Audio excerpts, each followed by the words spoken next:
Are you a business owner looking to secure your financial future and create a lasting legacy? I'm Leah Garcia, a financial strategist and insurance professional, and I specialize in guiding businesses with up to 50 employees on how to effectively protect and transfer their wealth. We break down silos with my unique approach, the Wall of Wealth. Imagine a seamless collaboration among your CPA, tax attorney, estate planner, and insurance expert, each playing their part in perfect harmony, ensuring your financial strategy is not just effective, but a true masterpiece. My passion stems from my own journey, from growing up on food stamps to dreaming of building community centers that empower others. Together, we'll craft a roadmap that not only safeguards your assets, but also nurtures generational wealth for your loved ones. Let's transform your vision into reality. After all, you can't measure the heart of a champion just by looking at them. Join me, and let's make your financial future shine.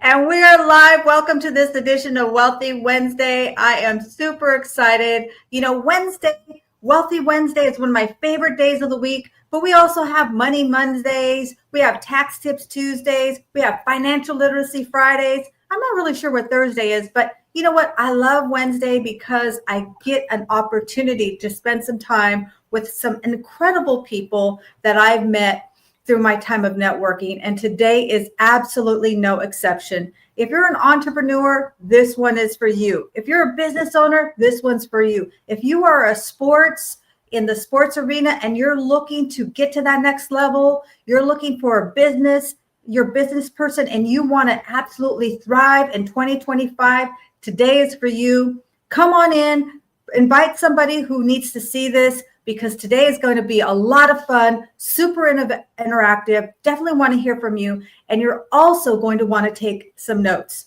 So today's guest speaker, I actually met through an introduction. This is why networking is so critical. You never know who can introduce you to someone else. It's not just sitting down with somebody and making an introduction, and maybe you two do business or maybe you don't, but it's who else they can introduce you to. You know what? My mentor taught me it is no longer who you know anymore. It is who knows you. And so my question to all of you, who knows you? Who else sees you? That's why this networking is so critical. That's why social media is so powerful. Do you remember back in the day? Listen, I'm going to be 60 years old. A long time ago, you had to buy a commercial. If you wanted to be on a TV or do a show like this thing cost me a penny, right? So today's guest speaker, he is the founder and CEO of Savage Flight LLC. The purpose is to empower people to dream, reach, and train and grow beyond their perceived limits and discover a new altitude of possibilities. Don't you love that? A new altitude of possibilities. He's worked with over 10,000 student athletes, high achievers that's produced more than 800 champions in all sports levels and all walks of life. And you folks know I love the word champion. That is truly one of my favorite quotes, is you cannot measure the heart of a champion just by looking at them. People look at you and they might see who they think that they see right now, but they don't know your heart of what's inside you. And today, Coach Nick is going to help you to access that part. So without further ado, please welcome and give it up for my incredible guest speaker, Coach Nick Savage. The floor is yours. Wow. I'm ready to enter the room to see who's coming. Thank you for that great introduction. I want to say hello to all of our tribes out there, all our members, all our subscribers, all of our followers, all of those who are just tuning in for the first time. Hello, Christy. How are you? One of the first things I'd love to do just to kick it off, so make sure I like it, like Leah said, we want to make sure that this is interactive. So what the first thing I'm gonna do is just ask everyone who is listening right now, is like, one of the things is I want you to go ahead and in the chat, just put what 3 powerful adjectives. I do this with all my clients when I assess and evaluate it first, Leah. And what 3 positive adjectives do you use to describe you? Ooh. On What are those three? It's your eulogy, it's your speech, just like Leah did for me. What are those three adjectives that you like to be defined as? So take your time, just do that as we're talking. And from a mindset, it's all, Leah, as we know, it's about a growth mindset.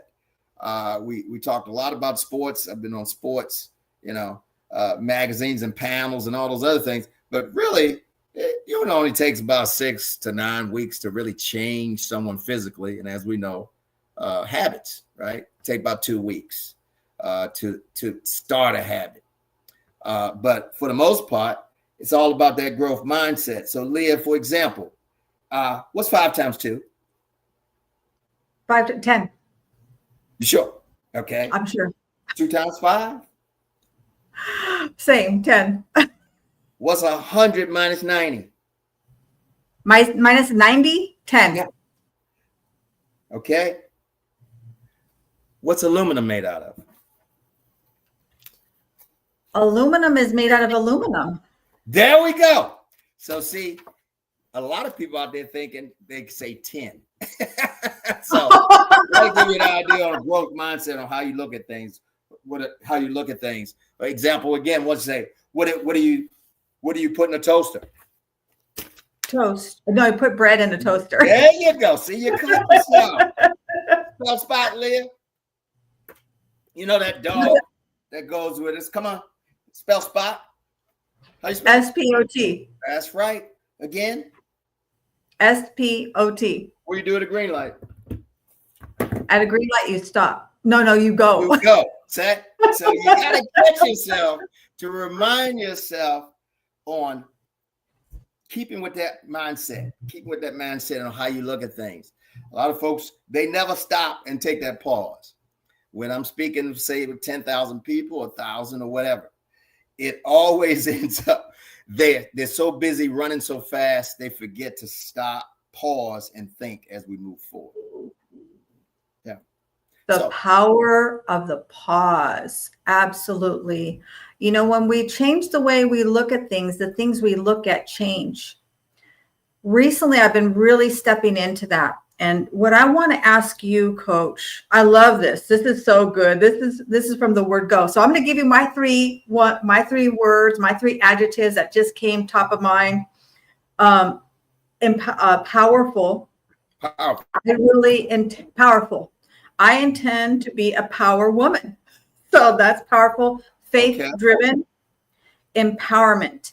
And so it's really my vision, my crusade to empower others to change the way that they look at their money, to change the way that they look at their wealth, to change the way that they believe what they can achieve financially. When we change the way we look at things, the things we look at change. So, Coach, so those are my 3 words. They may change by the end of this, but those are the 3 that came to the top. 3 words again. I'm writing them down. Powerful, faith-driven, and empowerment. Okay. Maybe those are them. Excellent. So you were saying, I'm sorry. Yeah. So I would love to know. I know a lot of people here. These are probably new friends. Mm-hmm. I don't know if a lot of my audience knows you. That's why I'm super excited to introduce you to Coach Powell. I'm sorry. That's how I met you, is through Coach Powell, to meet you through Coach. I know him, right. He's incredible. If you don't know Coach Marvin Powell, I suggest he's a phenomenal guy. He is phenomenal. That's how we got connected. Right. So I've been doing a little bit of studying about your system. So I would love, and then by the way, the topic of our show is how to what? We said how to empower ourselves. How do we train and to succeed? What do we do to train to succeed? It doesn't just happen by accident. It's all about design. So I would love to know, kind of kick us off here, Coach. What is the core tool that you use to produce excellence? Because I think that's what we're all striving for, is to become our greatest version. I think of it like I want to squeeze all the juice out of the orange. I want to die empty. meaning that I got to give everything that I have to give. I don't hold any secrets. I always come here. You guys know me. I come here. This is the gloves off, the real conversation. So I'm coming here as the guest, introducing the guest and all that. I'm really here as a student. So I'm here with all of you in the weeds. So help us kind of understand that, Coach. Oh, great question. I love it. I mean, the key thing, as we know, whether it's an entrepreneur, whether it's an athlete, we see it all the time when people are talking about, well, Tom Brady or Oprah or Michael Jordan or a standout in the world of business like a Steve Jobs or things like that, the late Steve Jobs. The key thing is you got to set an attitude, first of all, that you breathe excellence in every way. Now, what does that mean? Does that mean everything you do is excellent? No, I'm not saying that. I'm saying you set a mindset and attitude that you pursue excellence in everything you do. Right? So in this case, the question I think you asked me was, what's my core tool? I have a system. It's called 5 layers of high performance mastery. That's related to that is a flexible framework for excellence. One, it can't be rigid. It's got to be able to take the different verticals, like whether it's sports, whether it's creating a product in the world of technology and leveraging AI. Since I've been in both worlds, the systems are the key. Wouldn't you agree? Yeah. And so in order to do that, you have to set up that frame. Now, basically what you have is layer 1. You got to have those foundations. And as we know with Simon Sinek, how you doing, Christy, again? Leader, caring, resilient. I love it. And at that first layer, this is where you're building that foundational platform. So whether you're building an athlete from their feet up, because you have to have great feet, you have to have those philosophies. You have to have those 3 adjectives to remind yourself when it gets stormy, which it will, guaranteed. Hello, Rashida. With that, foundation is number 1 when you're building that stack. So you have to have a great stack. And then you got to have layer 2, which is that discipline. Mm-hmm. Now, a lot of people, I won't say most, a lot of athletes you'll run into, they think it means a boss telling them to do something, a coach. Coaches or the support team for an athlete or an individual who's in the corporate world or is an entrepreneur, they're not there to tell you what to do. They're servant leaders if they really know their trade, right? They're active listeners. They don't lie to you. A lot of people surround themselves that I've met in the business who surround themselves with yes, nothing but yeses. Especially you see it in the entertainment world because people don't want to leave, right? So the discipline to create those habits, high performance habits, takes about 2 weeks to start something. I don't care what it is. You say, hey, I want to lose weight. I want to stop smoking, yada, yada, yada. But for the most part, those performance habits, if you're building on those performance habits, like the case, the author Brendan Burchard, I love reaching out to folks that have that wisdom and intellect to tell you, I'd read the book, High Performance Habits. It's a simple, basic name if you haven't read it already. Then here's the tough part. Now you've built those habits. Now you've trained. Especially we have a lot of this going on now where we have all these shows, right? We love them. We're on them. We're doing it right now. That's still training, right? So you got to apply it. So level 3 of that stack is performance, right? You got to perform and pressure and precision. So when people give that analogy about how do you create a diamond that's a flawless diamond, you have to put the pressure on. So I may have an athlete, they function well as long as we're local, as long as we're training, and as long as they're home. Now you move to 10,000, in an audience, you're at a stadium. You have to simulate that. You have to practice it. You have to push it to make sure that they still perform and change that mindset as many performers do, once again, Oprah Winfrey. Oprah was in my space in Baltimore growing up. That's high school. Many people know Oprah was there. And she was at our school, Leah, every month, everyone. She was at our school. My high school was like, oh my goodness, Oprah's here again. Why? I didn't look at it like that. You know, this is before Oprah's Oprah. Okay. But she said a key thing. Take care of the stage that you're on. Think of it like a community theater, whatever you're doing. In my case, it's been technology, sports, everyone, leadership development, and youth development. Well, I just started in neighborhoods and working around the people that you know. Then you expand up. Now it goes the state. Then you go regional. Then you go national. Then you go global. But staying with those same pillars. I'd never changed what I was doing. It just seemed to some people that, man, this doesn't seem focused. He's doing 4 things. No, I was doing the same 4 things that were all interrelated. And because of that, now you develop that same approach and you draw from all those experiences together. And that is so powerful. That is so powerful. I want to welcome a few people who have joined us. You've got some tremendous new fans and friends here. I'm not sure who this is, LinkedIn user. Please let us know who you are. I apologize that you're not showing up here. I'm not sure why. Hi, my good friend Meryl. It's great to see you. Thank you for joining us. Meryl always has great, amazing comments. And of course, we have Miss Christy. She is our customer service specialist. I love her words that she put in. We're going to highlight them in a second. And my good friend Jason Wilson, he is from Colombia, tuning in from Colombia. What time of the world is it over there for you? Jason? Jason is a podcaster. He helps people to create their own podcast. If you would like to start a podcast, please reach out to Mr. Jason. And then we have my incredible Mr. Mike Drop, I call him. He's from the Hello LLC. There are my social media team. They are just a tremendous resource. Okay. All this stuff you see is not me. It's all them. Okay. Him and his beautiful significant other, Miss Tara. I call it Miss Christmas because every time I see her, she gives me gifts. And we're going to highlight some of the words that came up. So Rashida, thank you for joining us. She says optimistic, tenacious, and kind. And I totally agree with that. She is one of the kindest people that I know.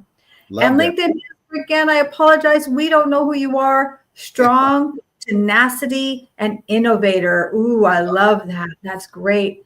Ronald, so great to meet you. I'm so great to have you here. Ronald actually trains martial arts like I do. And he's developing a security company. So if you're in his industry, in his neck of the woods, and you're looking for security, please reach out to Ronald. He said dedication, commitment, and resilient. Resilient is key. We got to be bouncy like Tigger. And here goes Christie's leader, caring, and resilient. Yeah, that's a good one to have. That's a really good one to have. I want to kind of highlight something you said, although you said a lot, but when it comes to the foundation, so one thing I do, and sometimes people don't really understand this, but I give myself a foot massage at night. I do a lot to care for my feet. I get pedicures. People think that's about having cute polish, and that's part of it. But caring for your feet is critical. I see people who get up in age, they get the circulation, they get the ingrowns, and then it's painful for them to walk. They lose the flexibility in their feet. So that's the reason why I do a lot of care with my feet. Plus it feels wonderful. But caring for your feet, when people lose their feet, they start to lose their resiliency. They start to lose that sparkle because they can't get out into the doing walks and working out and just being functional. Well, very, very observant. I mean, my wife would kill me she demands a foot massage from me pretty much anytime, not any place, but anytime. I got to massage her feet, if I get in trouble or we relax, she loves it. She won't do that for me though. But a key thing that you just said, ironically, I just trained 7 potential Division I athletes, and it was ironic. So this is not old. This is younger. The gentleman who I have is one of the top in the country. He had a foot disease, and the other 6, they all had foot issues. Well, the source of that, and this is where we cross over collaborating, was poor gut health. Yeah. They're eating a lot of processed foods, a lot of the teenagers. So I had to slow down and stop and say, wait a minute, hold it. This is not about getting in the weight room and building their feet up, because they had severe inflammation. And so what we did, we had to zero in on, what are you eating? Are you eating good variety? Are you eating plant-based items, plant-based protein? Are you doing a great job of taking care of your food? Because that foot issue would move up to the hips. So if any of you out there having hip issues like micro tears and your fascia, don't want to get too scientific here, but basically the fascia for muscle is no different than the placenta for a baby. So if you're not feeding nutrients into that muscle, it's a problem. Well, So basically I changed his diet, got the feet strong. Next thing you know, he's one of the top in the nation, and he's on his way to one of the top universities, Virginia Commonwealth, on a full ride. So just what you said, that foundation of the feet, that is right now probably one of the most neglected portions of our body outside of our brain that we are dealing with now in the world of sports and outside the world of sports. So it made me aware of how I had to take care of myself and look at that blue zone, if anyone's seen those documentaries. With me being 64 with a target on living to 100, like many of you saw in the documentary, you have to have that core development as far as your core and your feet. And they said the most important ingredient is your thighs. So you want to constantly get in a nice squat position when you do things and get out of chairs. Don't grab the sides, just get up and stand up. But yeah, Rashida, right?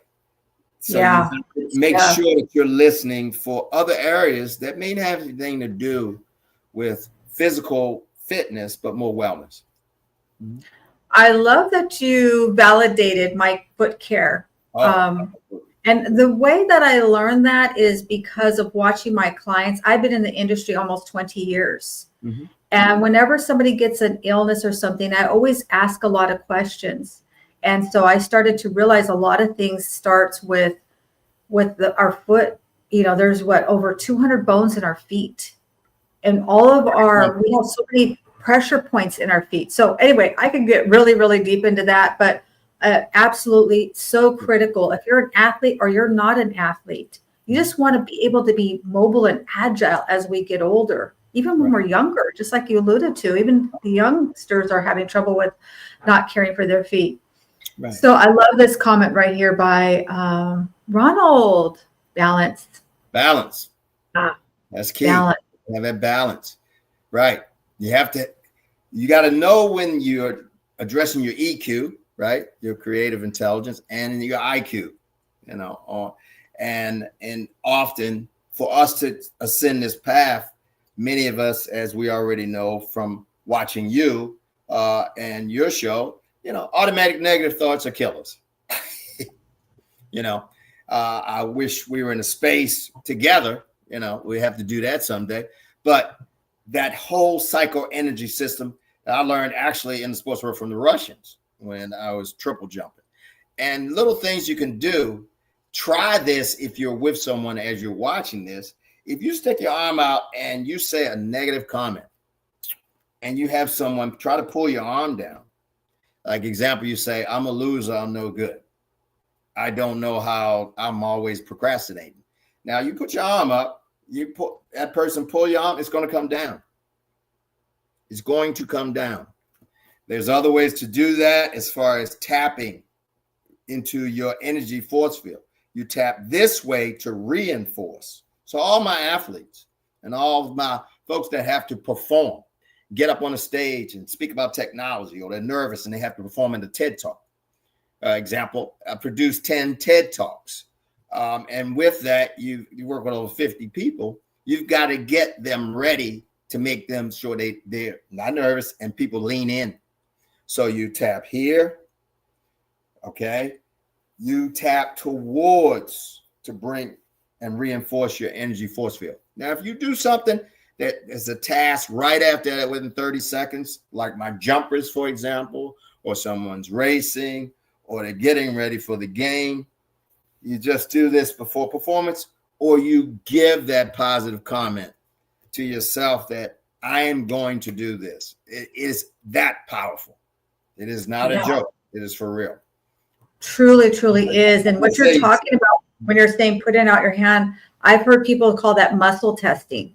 And I saw this done and it really just blew my mind. So I've seen it. I had they would put in 3 different things in a paper bag, right. Just a brown paper bag. Mm-hmm. And the person didn't know what was in there. This was actually done to a friend of mine. He didn't know what was in there. And so it's actually a chiropractor that taught us this. And so he did the muscle test to see if it was something negative, like one of the bags had a cigarette. Well, when he tried, and this guy's really, really strong. Okay. He was a Navy SEAL, super, super buff guy. Right. But when he had the bag that had the cigarette, he couldn't do anything to keep that arm straight. And then the other one was like an avocado, something nutritious. And then he was really, really strong. He couldn't do anything. And the chiropractor who was pulling down, he like put his whole body weight on him, couldn't even drop it 1 centimeter. Mm-hmm. So I've actually seen that. Absolutely. Mm-hmm. So true. Try that, you guys. It's really incredible. So that's neuroscience, right? So your left brain is always listening. So the job of the right side is to make it happen, so that the left brain will listen and make it happen. And that's one of the ways you do that. I love that. Our subconscious mind is always aware, always awake. I always remind myself of that. You said, set an attitude to breathe excellence, pursue excellence in everything you do. One thing I do with my precious grandson, and it's pretty interesting because he knows this. His mom doesn't really enforce this, but I do. In the dojo, we come into the dojo and we set our shoes, whatever we have. Right. But we don't just toss them. They're not like in a big pile. We set them properly right up to the wall. So if you go in the dojo, you'll see a long line of shoes, right? Where everybody have our shoes there. So with my precious grandson, when he takes his shoes off, he knows when Gam Gam's there, he has to put his shoes away the right way. Even if he's going to come right back to them, he knows how he's supposed to put his shoes. Right. So give me some ideas of some things that we can do that to have excellence in everything we do. What are some blind spots that a lot of people have to think about? Well, you just gave one. I mean, one of the things that is a tenet of mine, and that is ask yourselves out there, everyone, crew, if you were a book, would you read it? Okay. And that is an essential ingredient of progression. We're all flawed. Okay.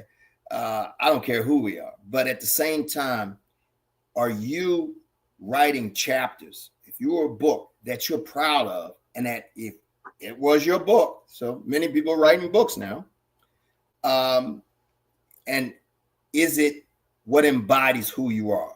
Does it embody those 3 adjectives that we're speaking of? And another thing, don't be afraid to borrow. Everyone's in AI now, so they borrow it anyway. But more importantly, like I trained in the past, I've trained agents, I've trained, 3-letter folks.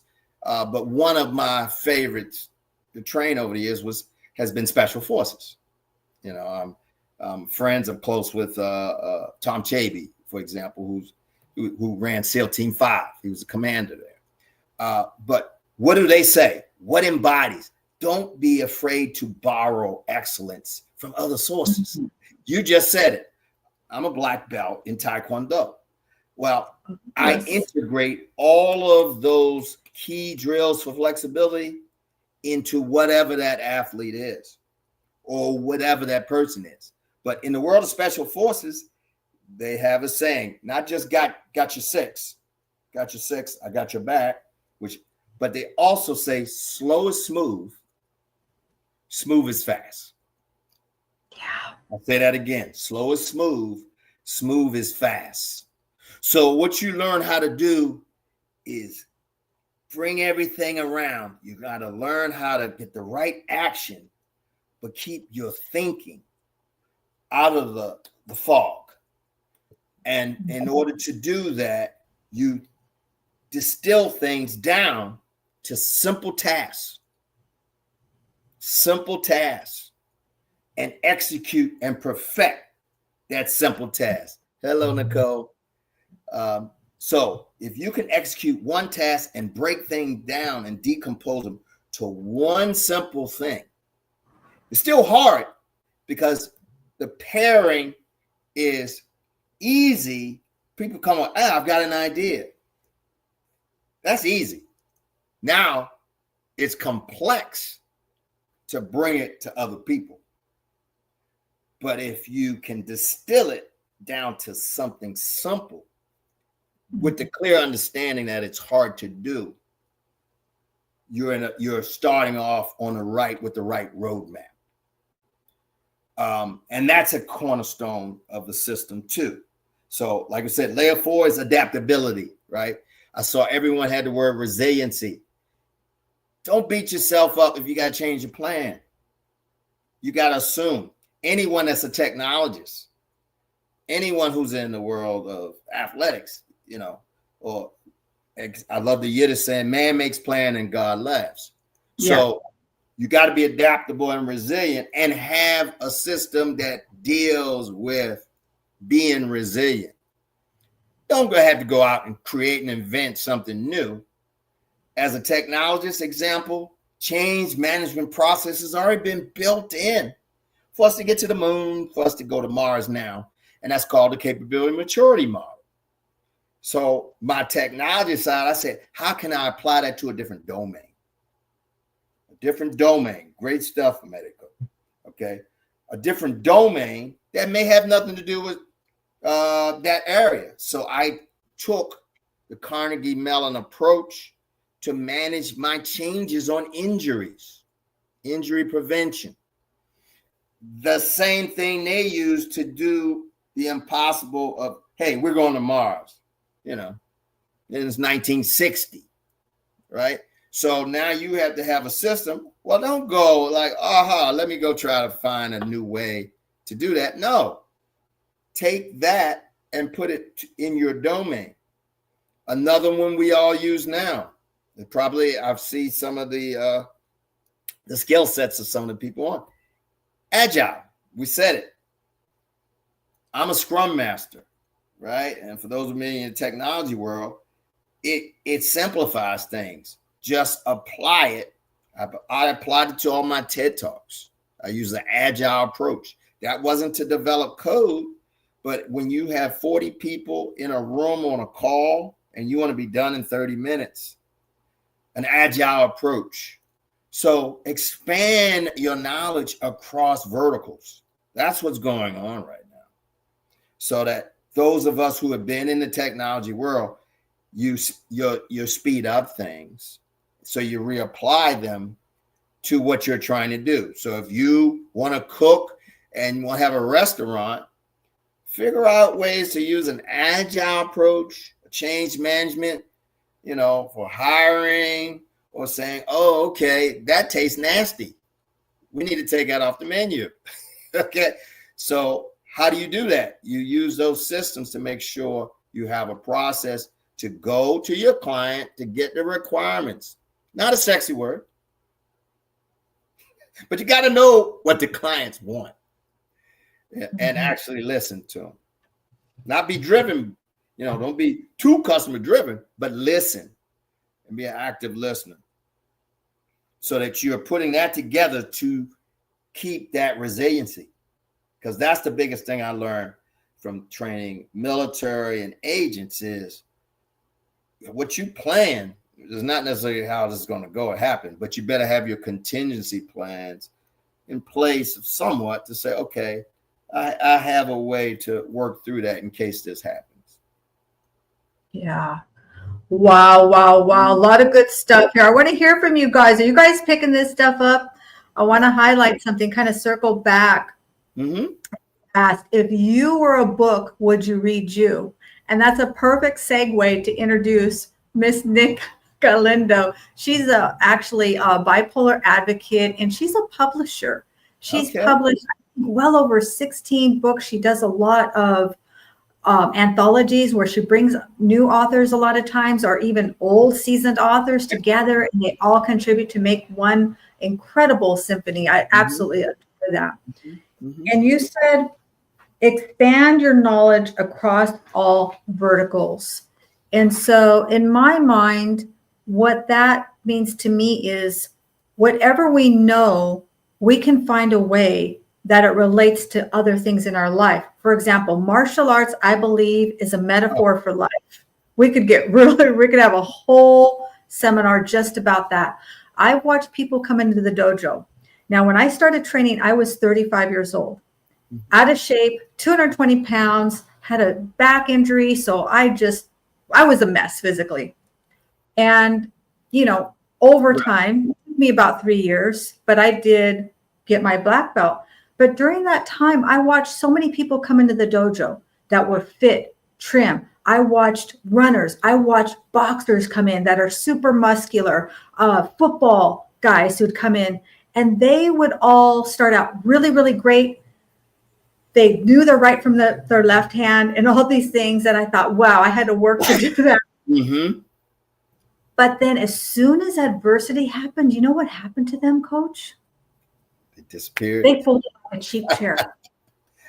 And here I've been struggling the whole time. Everything was difficult for me. Everything was difficult for me. I couldn't sit or stand for any amount of time without being in pain. So it was, the entire thing was a challenge. So for me, I really leaned into, gosh, this is challenging, but it really served me long term. So how do we expand our knowledge through different verticals? So that was a long way of saying that's how I interpret it. Well, like you said, let's use examples through use cases. I integrate, as you said, here's an example on what we're talking about with the frameworks earlier. You can practice all day. Now, an example of a practice all day in the world of martial arts is katas, right? I mean, I could sit and, go slow, go through the steps. Well, just like you said, with those potential high performers that were in your class, what they wanted to jump right to. They wanted to jump right to sparring. Right. Yes. They wanted to fight. Forget this stuff. I don't have time for that. They wanted to hit somebody in the head, even if they couldn't execute the katas. Right. That's what I love about Tai Chi, So it gets you in that mental state and that neuroscience. However, we all know one without the other does not give you a black belt, right? Now, you're on the street and someone, tries to accost you or rob you or something. Now, that's where the sparring ability, you still got to practice that. So the habits you build are the katas. Yeah. Right. And you just have to pretty much keep it simple. Like I said, technology world, you look at the methodologies and approaches that you use to build systems, to build products.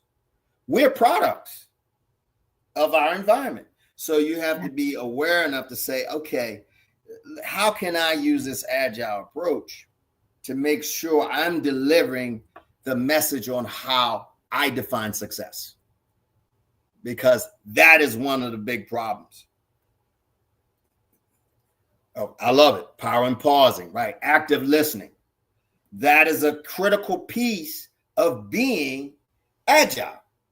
Right. Anyone who has been in an agile environment, you got to stop, not talk, get the requirements from your customers. The first thing, that is the first thing you got to get. Assess and evaluate. And then on assume. All right. We know all about the word assume, right? It makes an ass out of you and me, right? So you got to circle back. You got to have a system. You're circling back. You say, hey, am I getting it right? Are we on a schedule? Is this really what you want? So other verticals, like I said, the military. There's certain things about military you don't want to use, but there are certain key things on resiliency, on how do you train. Listen and learn from, Tom, Mr. Commander, on how do you get the best out of people? And how do you identify what their why is, right? That's back to Simon Sinek. So once you're able to do that, you can incorporate in the other verticals that, like I said, someone can give me other examples out there, listeners, on other verticals that you might need to use to apply things. And then we can talk about that because, you have other examples that aren't related, like you said, relate to active rest. That's what I love about meditation. That's what I love when I'm training my athletes. A lot of the times they're not engaged. Same thing with the entrepreneurs. They're not engaged. They're headed somewhere else. So what's the first thing they do, Leah, listeners, viewers? They jump right in on things to get prepared, but they're not ready to do that because they're not here. They're not in the now. You're right. So you had an argument with someone, et cetera, and then they're going through the motions of exercises instead of actually being in the now. So you take a vertical of Tai Chi, you take a vertical of meditation to take that pause, to do that self-talk before you go to the next step where you have to execute those habits to deliver excellence. So that you're starting with a baseline with the right mindset before you go into action. Yeah. Does that make sense? Absolutely. That last segment was fire. Go back and listen to it again, rewind it. I'm telling you. So this is how I interpret that. Is a lot of times people see martial artists and they see that they bow at the door and they think that it's a sign of respect, which it absolutely is. But my first sensei said, we have to leave our troubles at the door. So before you come into the dojo, you leave everything there. Whatever happened that day, whatever's going on, you leave that at the door. And then you come into the dojo, you bow. That's that signature that we're leaving our troubles at the door. And he always said, when we're done, I promise you can go right back and pick up all those troubles. They'll still be there, but you probably won't anymore. Exactly. And it's how you look at the problems. In a lot of my talks, what I'll do is I'll tell people like, okay, you've got a problem, right? Love it, Nicole. For our excellence, but where necessary, credit the source. Absolutely. Because that's part of the tribe. Out of people, concept, and money, the hardest thing to identify is people. Because people will take you places where money can't. I'll say that. So if you have people, concept, and money, if you had looked at me when I was younger, I was like, okay, we got to get that money. We got to get that backing. We got to get that funding. Yes, capital is important. But if you're with the wrong tribe as you're trying to create, like you said, those are the people who use it, like Nicole saying, they're not going to credit their source. A lot of my clients pay me not to be known. I can't take that personal, but I do have to have a tribe around me that understands and celebrates what I've just done so that I'm in a mindset of not taking myself too seriously. Too many people take themselves too seriously, Leah, look at it this way. There's only about 20 problems in the world. And then you're going to have about 5 categories of those problems. Finance, romance, and we could go down the list, right? And those break down those 20 problems. Now, there's only thing special about those problems, Nicole, right, is they're yours. They're mine. Okay. But somewhere, your next thought, take a pause, go ahead and astral project, go somewhere. Somewhere in the world, there's someone in Japan with the same problem. Someone in Portugal, same problem. Somewhere in Russia. They're dealing with the same issue. So what's the message there? Don't take yourself so seriously, because the only thing that makes it unique, a problem, is that it's your problem. So you got to reset, as the gentleman said earlier, and evaluate, okay, is this really that serious? And get back to that growth mindset that you stay. Here's another one from the military, and that's stay on mission. Don't take it personal. Don't go ego, right? I like what you said as far as Cam Newton said this. Ego means exit, guard out. It's all about me, right? It's all about me. And so all of a sudden you forget all your tenets, your principles, because the biggest moments I had are when you're doing these flips and businesses, there, and you're trying to take care of yourself and take care of your people.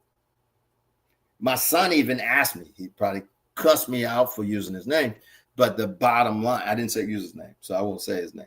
But the bottom line, he says, now he's a father. He's like, okay, how do we stay on this mission and, legacy, wealth, right? Generational wealth. Yeah. I said, oh, you have kids now, and you're talking CEO to CEO, or your product manager and that CEO. I said, the biggest thing I thought about was you and your sister. Yeah. Am I going to have to explain myself 10 years from now, 20 years from now? So this is 30 years ago. And we're saying, well, let's do this. Let's cut these out. Let's skim over that. And the next thing you know, I watched a great movie, The Company Men. I just finished watching, right? And people say, well, I'm going to, for the money, I'm going to put these things like integrity, truth, courage, honesty. Like right now, they are such a premium right now. So you better know when you're in those moments. And I knew in some cases, I was in that moment like, oh boy, I'm about to sell myself down the river. So like, be careful, because what is my child going to say to me? And they're 30. And that's how we accumulated wealth or something. And you're like, okay, so what did you do? Oh, okay. You got rid of 15 people that, and that is critical in all of this, building the roadmap, having navigators, having a system that you have navigators to smack you on that hand when you're being stupid, and reinforce, okay, stay on mission. Stay on mission. Then you need a GOAT, the greatest of all time. Have those mentors at the end of the road. So my GOATs, they say, hey, we've all said this, you could be the guy in the middle. Have two way smarter than you. And two same, or may not be. They may be simple thinkers and understand the audience that you're dealing with. And stop reusing the same people. I'll say that again. Stop reusing the same people. Your 5 friends sitting in a bar aren't the same people if you got an idea for an AI-based program to deliver services for medical, unless that's what they do. Right. You don't keep going to the same 5 people. Set up a circle of influence for each thing that you're, or not thing, mission that you've set a path for. So much fire. I'm loving this. I hope you guys are picking up what he's putting down here. Golden nuggets, golden bars everywhere, Coach. I want to ask you about, well, first of all, I want to give a shout out to my good friend Morris Brown. He's our LinkedIn user. Hey, Morris Morris. Brown. Yeah, he's written some incredible books about the parks. He took his daughters when they were little in Southern California. Incredible series. But he also has a project. If anyone out there is linked to a angel investor, he's looking for somebody, and I don't know about his project, but if that's anybody you know, because what you said, Coach Morris, people will take you places where money can't. So that's what I want to say about my good friend Morris Brown. What I want to ask you is, people so oftentimes will come to me and they'll say, well, I'm just not motivated. You know, how do I get motivated? How do I get motivated to get my financial house in order? How do I get motivated to get to the gym? How do I get motivated? And for me, it's because they're not being, and I would love your feedback, they're not being truthful to what is their true motivation, what their true why is. Oftentimes I see that society or family, their significant other has kind of, they've kind of taken on what would motivate society or their significant other, and they're not being honest about what is truly motivating to them. Because I think motivation is fleeting. We're all motivated to go to the gym at 5 a.m. when we go to bed. We set that alarm and we go, we're going to do it. But then that alarm comes on, we hit this snooze button, and the more exciting. Right. It has to be something deeper. When I was training in the beginning, I will tell you guys, it was super painful for me. I was overweight, out of shape. There were days that I had to crawl from my car, and I had a Suburban. I had to crawl out of my Suburban to the front door. Wow. My neighbors thought it was crazy. My spouse, my mind. Like, what are you doing to yourself? Now, it wasn't motivation that got me through it. You know what I thought? While I was training, there were little glimpses. I'm talking about maybe a 5 or 10 second glimpse that I would have of not being in pain. And so for me, I thought if I could take that little sliver, because I was in pain all the time, but if I can take that little sliver of not being in pain and expand it, then I could I could have my life back. Right. So it was more than motivation, like I want to look good or feel good. It was like I was trying to have survival of my life. So what do you think about motivation, Coach? Well, just like you said, first of all, we're going to have to talk to your trainer. You shouldn't have to be crawling. Oh my God. You know, this was a long time ago. Okay? This is a long time ago. You needed some more active rest. And, you know, I don't want to get off too on the point of it, but motivation. But as far as sometimes less means more. And when you were going through that process, smaller increments, right? This is once again stealing from other approaches, an incremental approach. That's what we do in operations, right? Think big, do small, smaller pieces, cut them off. But as far as what you said, motivation, that's an overrated word. It's an overrated word because you're trying to drive. And a lot of people are able to do that, but you burn out a lot of people don't want to be around them. And I know we all know them out there, right? I get it. Yeah. The legend, Michael Jordan, he had to go talk trash to someone else and find a reason. Kobe Bryant was another one where they were mad about something. You know, my mom's that way. It motivates her. You gotta find a competitor, you know. But if you're not, and that's what we learn as boomers, you know, you're like example, all the winning I did, I don't remember people I beat. I don't even remember the people that beat me. Like 1 or 2 were close. They're part of my network. They were in my weddings and things like that. But then I'll get with someone like, you might have beat 100 people. And you're like, wait a minute, what happened to that? And that's that boomer piece where you're like, oh man, you're always looking at the donut hole instead of the donut. So generationally, moving forward, motivation, not the word, is mission. It's habits and repeatable habits that you go, okay, I see the progress and progression. So you know a system that says I've moved, I'm getting better. You don't have to take 1%. That's what I tell my athletes. 1%. Let's get better 1% today. And then let's reflect back on how far you've come. And like you said, really understand, Leah, all of us guys, the why. Why are you doing this? Especially right now where everything is caught up in being liked. Be respected. Yeah. And be self-respected. You know, right now with all the social media, a lot of people forget, why am I doing this?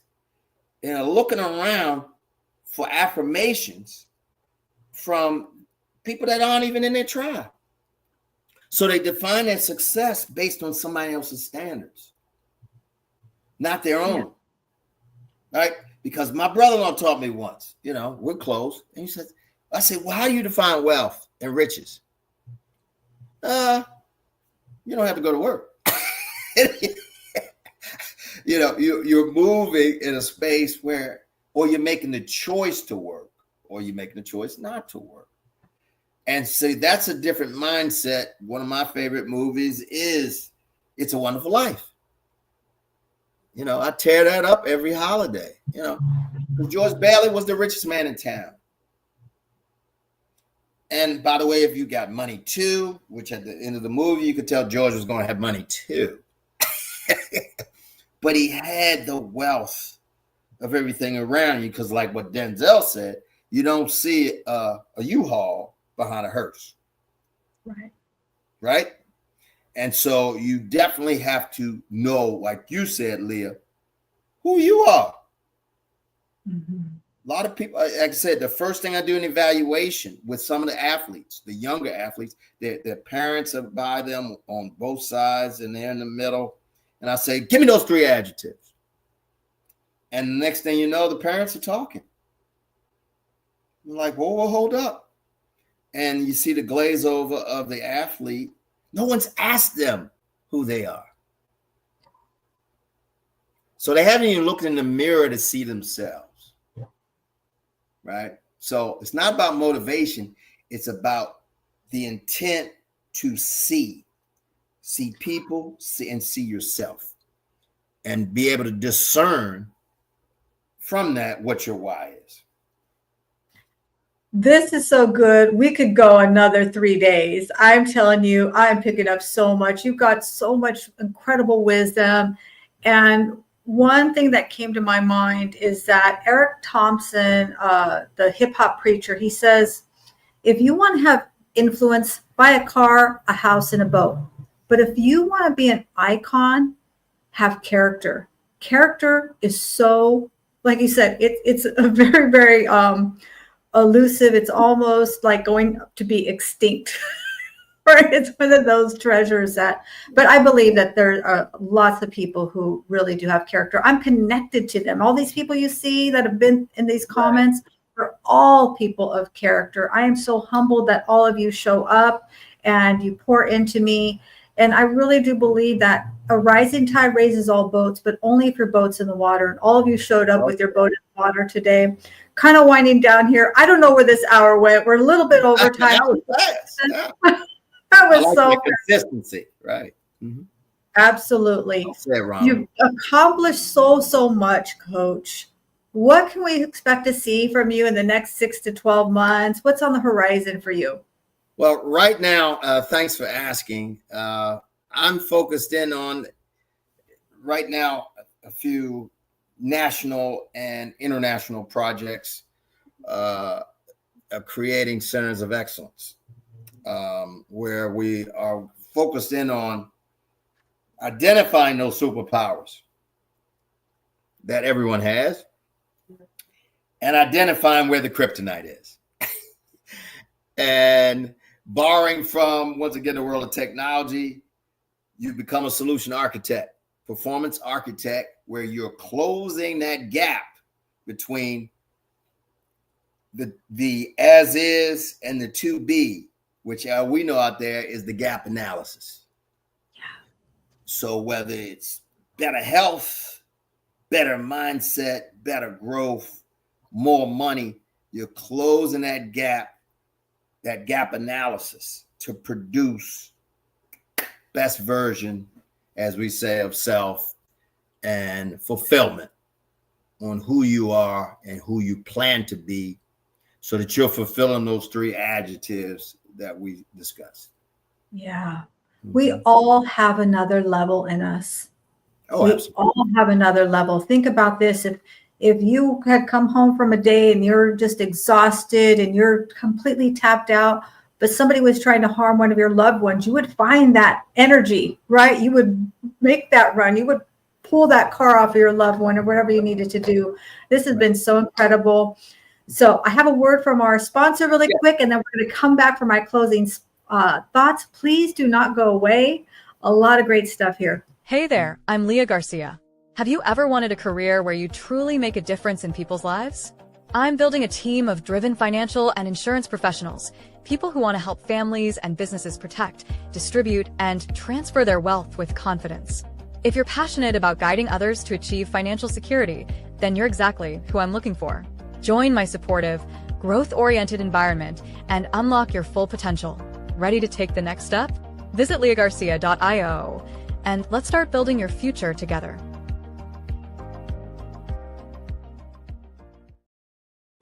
This has been incredible, Coach. I knew this was going to be amazing, but it was really even more than I thought. I appreciate you sharing your entire heart and all of your wisdom. And for me, a couple of my golden nuggets, although there are many, a lot of golden bars here, is having those three adjectives. I love having quick things. I love to have quotes. I love to study other people because those quotes really have gotten me far when things happen, right? I think about that.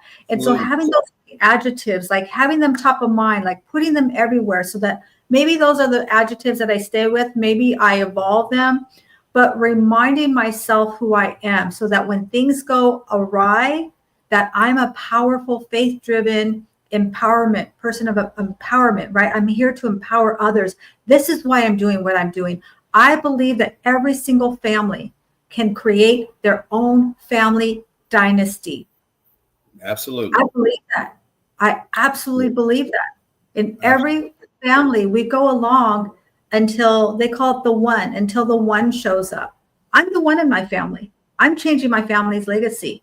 I love it. And if you're connected with me, it's because you are the one in your family. You're the one in your family, Coach.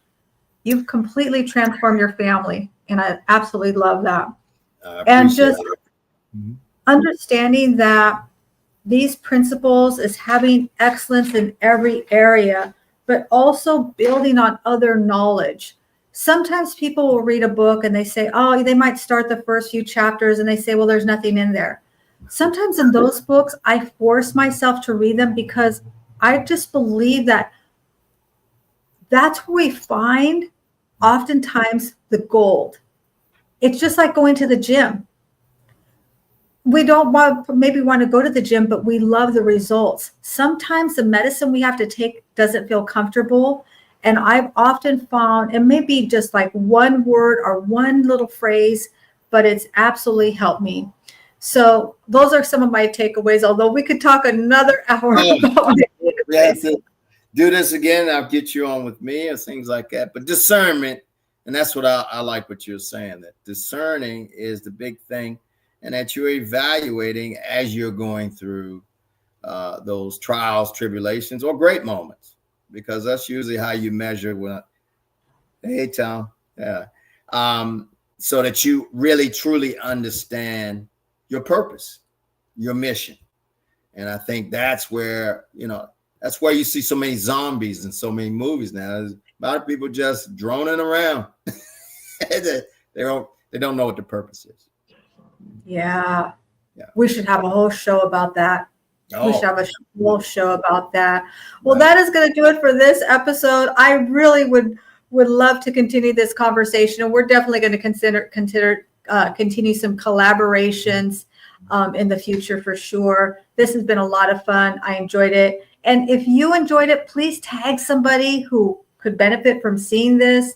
And also, if you're an entrepreneur, business owner, remember to network with the people in the comments. Go back and reply to the comments. That's not just for us as the speakers. You, as someone who participated and you made a comment, go back and reply to all the comments. People are looking for you and what you do. Share your podcast, share your book, share what you're doing. This is an opportunity for you to rah-rah yourself. Okay, it's not just for me, it's for you. And with that, I appreciate all of you. Thank you for all the support. I appreciate all the kind words. And Coach Nick, this has been incredible. I'm tingling right now. I truly, my toes are tingling. This is a lot of fun. We got to check your feet on that one. Yes. No, thank you, viewers and listeners. Thank you, everyone. Remember, this is 2025, and it's your year to rise up and thrive and make this the best year of your life in all areas, in your faith, your family, your finances, fitness. Get fitter than you've ever been. Have some fun. Also, givers gain, give back, philanthropic. And I say food is a 7F, because if we have good nutrition, we can be good in all areas. And guess what? Nutritious food, healthy food is costly. It takes a little bit of money to have some good health, but we can all do this. Thank you so much, everyone. I appreciate you. See you soon. Talk to you soon. Thank you so much. Oh, my Queen Dr. Leslie. I have to give her a beautiful shout out. Thank you so much. Hello, Leslie. Great to see you. She is our Think and Grow Rich mentor. She is an incredible resource. If you love to study, you want to get to that next level, please connect with I call her Queen Dr. Leslie Flowers. And if you have some goals you want to achieve, she has an incredible goal setting system that I'm using right now. It is fantastic. Okay. So thank you so much, everyone. Talk to you soon. Thank you, Coach Nick. Go get